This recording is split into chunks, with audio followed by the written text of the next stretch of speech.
The King's birthday honours list has been revealed this morning, and included amongst them is former Prime Minister Scott Morrison. Mr Morrison has been awarded our nation's highest honour, a Companion of the Order of Australia.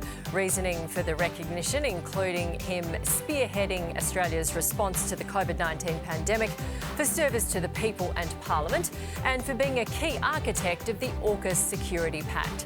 For their take, let's bring in Nationals MP Barnaby Joyce and the founding director of Western Sydney Women, Amanda Rose. Good morning.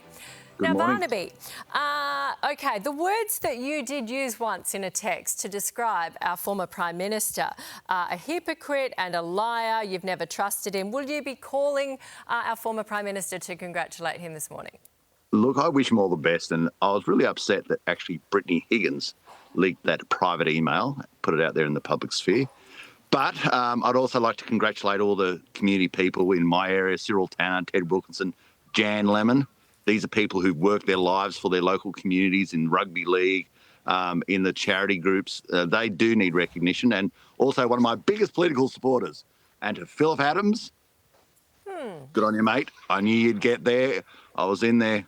I always got Phillip, and, it was supposed to be Sir Phillip Adams, but I don't know how they got Adams and Battenberg confused. And wrong guy got the night. But anyway, so, big gong to Phillip, and well done, mate.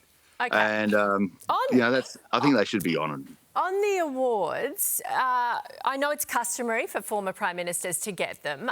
Do you think people, just as a general comment, Barnaby, do you think people should be awarded these for jobs they are paid to do?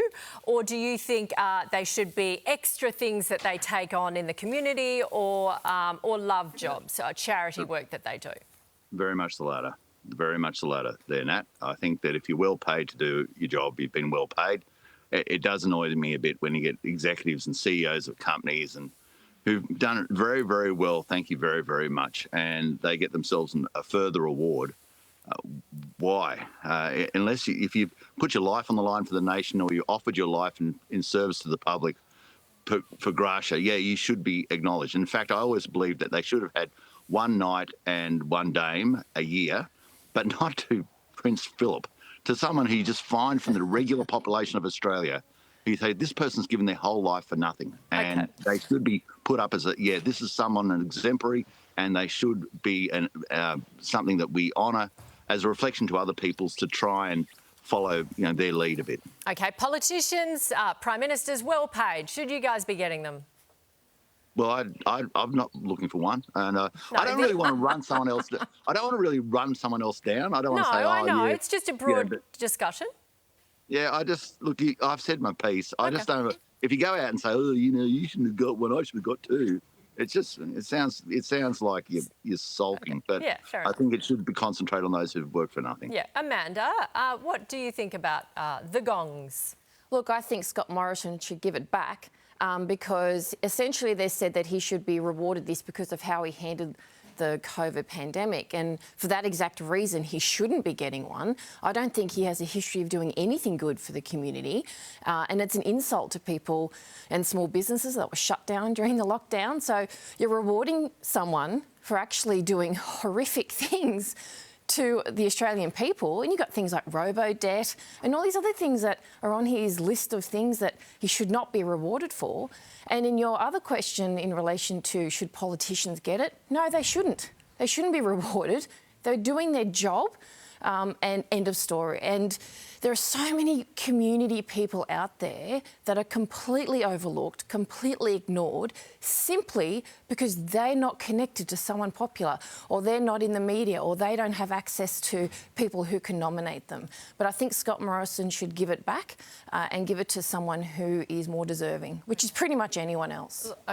Strong views from Amanda there. OK, well, tell us what you think. You're watching this morning about our King's birthday honours list. Moving on, it's been revealed that at least $1.5 million worth of Parliament House furniture just sitting in storage. The taxpayer-funded items include TV cabinets, executive desks, reception desks, meeting tables and lounge chairs. Barnaby, if it's not getting used, do we, set up an eBay account? Look, it's part of the waste of government. I'm always concerned that governments just don't seem to take care of other people's money like they take care of their own. That's right. And so, look, you could go through a myriad of it. Remember, we found a desk that they bought, the roll-up desk for $35,000. You get it down at, IKEA for about $300. Yeah, so apparently, Amanda, there's $45,000 in TV cabinets, $40,000 in 14 cocktail and TV cabinets, executive desks. What do we do with these? Do you think they're maybe going to expand? I think whoever was responsible for actually putting this or spending that money, if they're not going to use it, they have to pay it back, because it's $1.5 million in total, and that is the equivalent of 18 families and their median wage for a year. So this is why it's so insulting when people are struggling to pay their way, and then people in Parliament think, hey, this is not my money, it's easy to spend, and it's an absolute insult. Yeah, I wonder Barnaby, who would be in charge of this decision to maybe not resell it? Who could we ask? Well, what you should do, here's a technical answer. Yeah. The people who have oversight at the end of the expenditure and find that it's got sort of validity in is the Public Works Committee, an incredibly important committee. And that should be third back to Public Works. So they have oversight. They're just backbenchers, but because they're backbenchers, they've generally got the poos with their career, and they will actually acervically go through stuff and find out who was responsible for doing it.